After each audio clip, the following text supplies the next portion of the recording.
Hello and welcome to the Age of History's channel. My name is Robert and today we will be diving into one of my favorite campaigns of Age of Empires 2, and that is of Joan of Arc.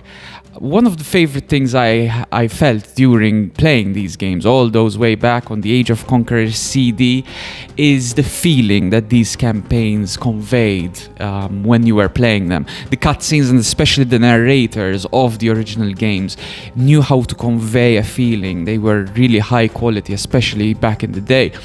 And this campaign struck me and stayed with me, and I still have a small special place in my heart for Joan of Arc. Is that sense of despair that you start off with this campaign, and the sense of real despair that the French had in the early 15th century, to have a glimmer of hope come out of the most unexpected of places, a 17-year-old peasant girl, and to actually have that hope rise and actually start pushing back the tide of the English, to all of a sudden just having that hope snatched away from you on the 5th episode and 5th mission.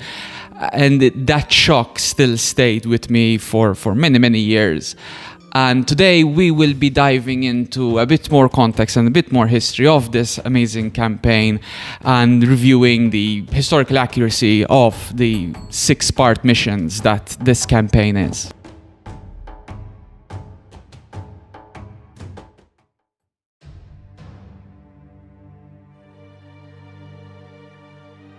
Being French in the 14th and early 15th century was not a great thing to be. Ever since the wars against England started in the 1337, which today we call the 100 Years' War, the cream of French nobility and the flower of the general French population often marched off proudly to fend off the English invaders. However, they seldom came back in victory, if they came back home at all. The first major defeat came in 1340 at sea just off the coast of Sluys, where the English navy brought the French navy to heel, handing over command of the channel to the English. Then at Crécy in 1346, the pride of the Kingdom of France met the English invaders, numbering around half their size, only to get slaughtered under a hail of arrow and, for the first time in Western Europe, thundering cannons. The following year, the Reaper cast his long shadow over all of Europe, as the Black Death ravaged the continent between 1347 and 1351, killing approximately half of the entire French population. Later, in 1356, not far from where Charles Martel halted the march of Islam 6 centuries before, the French took to the fields at Poitiers, led by King John II himself, and outnumbering the English by at least 2-1. They were routed and dispersed, losing the king to captivity in the process and plunging the kingdom into chaos. Compounding this nightmare for the French were the incessant and devastating English chevauchés, raids across the countryside intent on pillaging, demoralizing, and generally just killing the civilian population. However, as the 14th century was drawing to a close, the French seemed to be pushing back against the hated English by winning a number of significant engagements at Montiel, La Rochelle, Ruzbec, and Ypres, giving them a sense that they could maybe one day claim back the lands they lost. The French even took the fight to the English by lending a force in Scotland to aid their allies in 1385. Alas, they had bitten more than they could chew, and were quickly pulled back from Scotland, and another string of defeats soon followed. To make things worse, in 1407, the kingdom was hurled into a civil war as the Burgundians took up arms against their Armagnac king, resulting in vicious infighting, which was to be exploited by the newly crowned English king Henry V in 1415. The Armagnac French, which are the Franks in Age of Empires 2, gathered all the fighting men and nobility they had left to chase out the upstart English monarch, and seemingly cornered him at Agincourt. Even though the French again outnumbered the English at around 2-1, they were crushed, plunging the kingdom once again into chaos. Following Agincourt, the capitulation to the English crown seemed but a matter of time. With the Treaty of Troyes, signed in 1420, the English King Henry married the French king's daughter, and his heirs were set to inherit the crown of France, completing the English conquest. Yet, barely 2 years later, Henry died of dysentery, followed by the death of the French king Charles the Mad just 2 months later. The French crown was supposed to pass to Henry's infant son, but Charles's son, who was made illegitimate as a result of the Treaty of Troyes, pressed his claim onto his birthright. The Dauphin, as Charles VII was called, fought the English at every turn.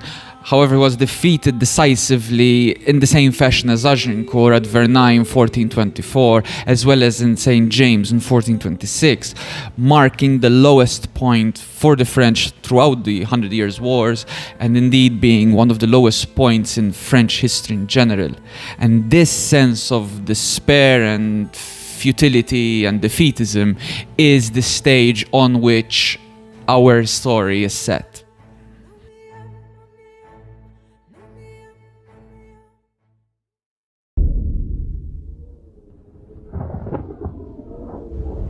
February 19, Army Camp near Vaucouleurs. This morning I awoke to visions of fire and steel.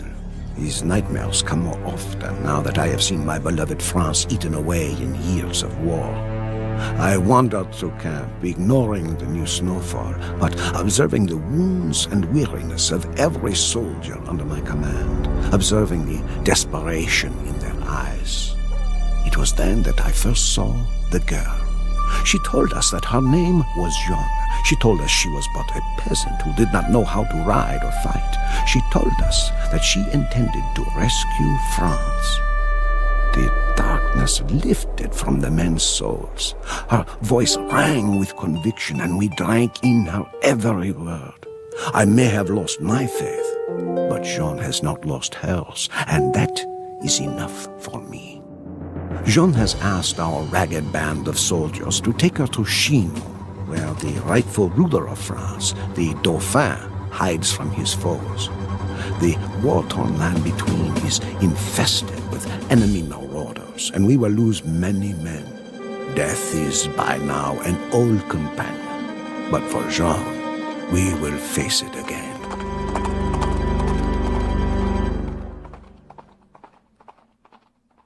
The cutscene we have just witnessed does a great job at setting up the sense of desperation that those fighting for the Armagnacs felt as they laid their eyes for the first time upon Joan of Arc. In this scenario, you need to accompany Jean from Vaucouleurs all the way to the Dauphin's castle in Chinon. Here we meet our first two heroes of the campaign. Bonjour, Jean. My colleague and I will escort you to the chateau of the Dauphin, or else we will die trying. I am Jean de Maze, and I will protect you with my life.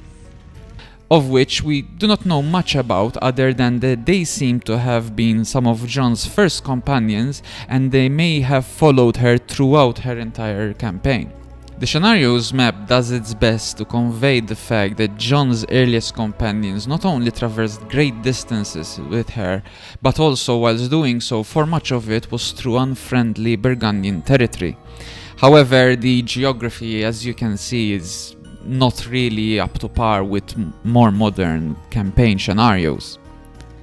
However, something which had always confused me when I was playing this campaign back in my younger days was why are the Burgundians and the Franks, which are both French, at war with each other? This is something that is never explained in this campaign, and I was glad that they covered it in later editions with the Burgundians campaign, which I intend to cover in a future video. Without getting into too much detail, the root cause of the rift between the Armagnac French and the Burgundian French goes all the way back to 21 years before the setting of this campaign, in 1407, when John the Fearless of Burgundy had assassinated the Armagnac Louis, the Duke of Orleans, over political and personal squabbles. A vicious civil war ensued, and eventually an uneasy truce was established. But the disaster at Agincourt had reignited the fighting, with the Burgundians even taking over Paris, together with Queen Isabeau and King Charles the Mad taking their side against the Armagnacs, as well as their own son and heir, the Dauphin, also called Charles. This mess had to be resolved, and both sides decided to meet on a bridge in Montereau in September of 1419 to find common ground and heal gaping wounds. Instead, what happened was that John the Fearless was assassinated in retribution for the murder of Louis of Orleans all those years before. Consequently, John's son, Philip the Good, wanting revenge for the murder of his father, officially allied himself with the English cause, as well as signing the Treaty of Troyes in 1420, bringing us to the situation of the campaign.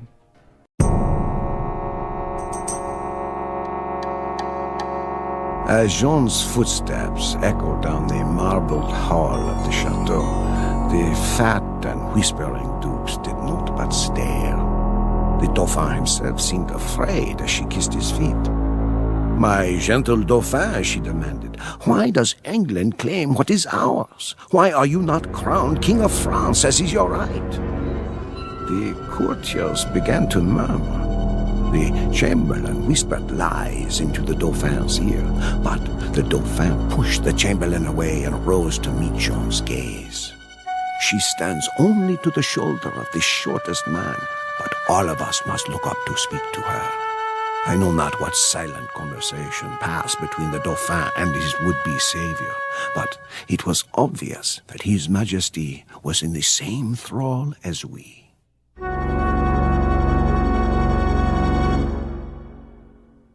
March 26th, Chinon. It is one thing for a band of dispirited soldiers to put their trust in a teenage girl. It is entirely another for that girl to be given command of the army of an entire nation. We were filled with pride when we heard the Dauphin's heralds pronounce Jean the Maid as commander of the army of France. So that she may look like a general, the Dauphin presented Jean with a great war horse and a suit of white armor. Jean instructed me to look for an ancient sword buried beneath the altar of a local church. I was skeptical, but not only did the men unearth a rusted blade, but we found that the sword belonged to Charlemagne, grandfather of France. I shall not doubt her word again. Still visible on the hilt was the fleur-de-lis.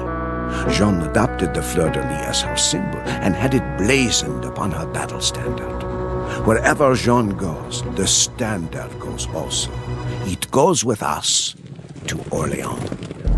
The city of Orleans is one of the finest in France, but it is under siege by our enemies, England and Burgundy, and is about to fall.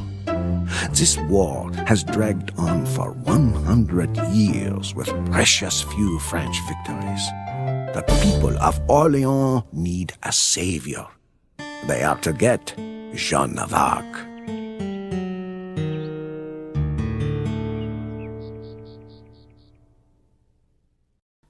Accounts about what happened when Joan of Arc arrived in Chinon and how she identified the Dauphin even though she had never met him before vary wildly depending on the sources one looks at. According to the English, she was aided by the devil. According to the French, she was guided by God. However, a more critical analysis of the situation seems to hint that Joan had indeed met the Dauphin the night before this historic meeting, which happened inside this now collapsed hall in the castle at Chinon. Something that will always be lost to us, however, is what the two had discussed in private during this meeting, as there are no known records that have anything written down about this meeting. With regards to the finding of Charlemagne's sword, accounts once again vary depending on who is writing said events. Indeed, this is a trend which permeates throughout the story of La Pucelle, and something which we shall cover in some detail at the end of our tale. What we do know for sure is that Joan's virginity and fate were questioned and proven to the best of the court's ability in order to ascertain the validity of her claims. And if you are still skeptical about her claims, I believe Yolande of Aragon, the Dauphin's mother-in-law, puts it best in the 1999 movie The Messenger. With respect, my lady, I think it's going to take more than just a simple peasant girl. I'm not interested in what you think from why, or even what I think. It's what simple people think that matters, and the fact is that simple people up and down this country are already talking about her. Following her interrogations, she was indeed given a suit of plate armor, which she would henceforth wear to war and dress very much like her male comrades, as well as having a standard especially made for her, which is best portrayed in the definitive edition cutscenes rather than those of the Age of Conquerors and Age of Kings. Then, her first order of business was to gather as many supplies as she could from Blois to take to the city of Orleans, which was under siege by the English for the past months. Before leaving, we meet our next hero. I am the Duc d'Alençon, my lady. I will proudly ride with you to Orleans. Who was a battle-hardened general who had fought the English all his adult life, losing much in the process. On the way, we also meet everyone's favorite monk. Bonne chance, John! Relieving Orleans was essential to both John and the French war efforts, as Orleans was not simply a large city that held prestige and pride value for the French, but it also lay at a crucial crossing point of the Loire River that, should it fall, would open the floodgates to English chevauchés into the French heartland and mortally endangering the court of the Dauphin. Even though the English had been laying siege to the city for months now, they had not managed to completely encircle the city, and the scenario does a decent job at depicting the English and Burgundian positions. John's forces and supplies managed to make their way into the city from the east on the 29th of April, where she was welcomed with great celebration by the city's inhabitants, who saw in Joan a glimmer of hope for their salvation. Her arrival marked a turning point in the conduct of the siege, as the French went immediately on the offensive, mostly driven on by the zeal that Joan inspired in her men. The embattled defenders had been imbued with a spirit that they had not believed still lay within themselves, and relentlessly assaulted the English positions day after day. Even though she personally did not engage in the melee, at least according to some accounts, she led from the front, and on the 7th of May, as the assault on La Tourelle was at its fiercest, Jeanne was struck by an arrow close to her neck, which made both the English and the French believe she was killed. Yet, she was only wounded, and soon returned to the field to push the French to a final victory. The following morning, the English withdrew from their positions, and the siege of Orleans had been lifted. Jean prophesied that she would be wounded at Orleans. At the height of the battle, an arbalest bolt knocked her from her horse. We could not believe our misfortune. But as we carried Jean away from the carnage, the battle was won. Orleans was free. When we entered the city, the entire population cheered us on from windows, rooftops, and city streets. They fired artillery into the night sky and shouted aloud their nickname for Jeanne, La Pucelle, the Maid of Orleans.